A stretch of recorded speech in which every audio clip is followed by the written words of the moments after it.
Welcome back to my channel. আসসালামু আলাইকুম। আশা করি সবাই খুব ভালো আছেন।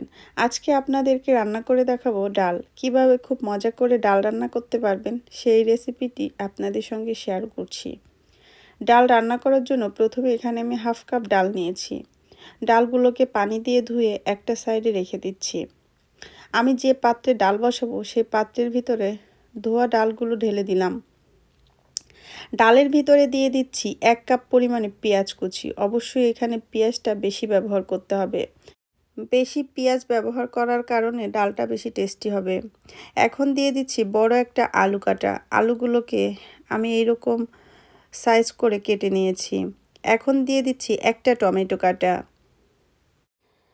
এখন দিয়ে দিচ্ছি কিছু কাঁচামরিচ কুচি। দিয়ে দিচ্ছি স্বাদ মতো লবণ। দিয়ে দিচ্ছি 1/4 চা চামচ পরিমাণে লাল মরিচের গুঁড়া, 1/4 চা চামচ পরিমাণে হলুদের গুঁড়া, 1/4 চা চামচ পরিমাণে জিরার গুঁড়া।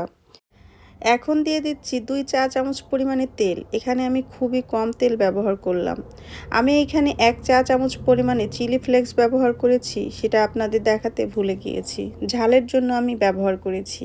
এই ডালটা ঝাল ঝাল খেতে বেশি ভাল লাগে।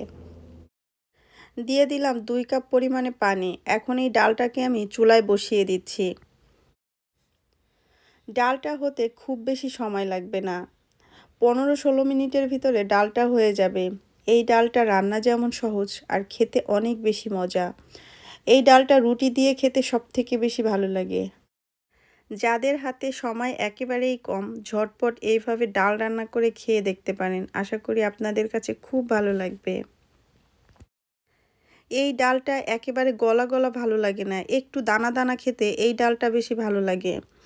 ডালটা হয়ে গিয়েছে। ডালটা আপনাদের আমি একটু দেখিয়ে দিচ্ছি কীরকম দানা দানা অবস্থায় ডালটাকে আমি নামিয়ে নিব।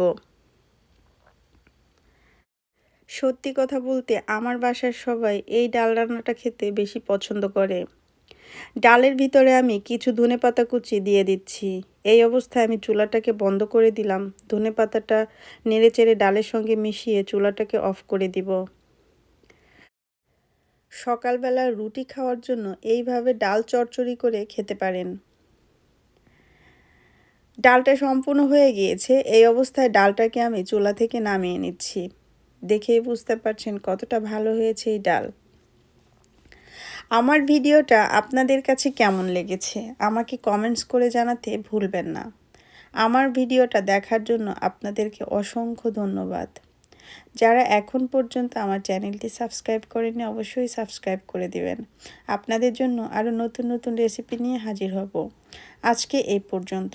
সবাই ভালো থাকবেন, আমার জন্য দোয়া করবেন। আল্লাহ হাফেজ।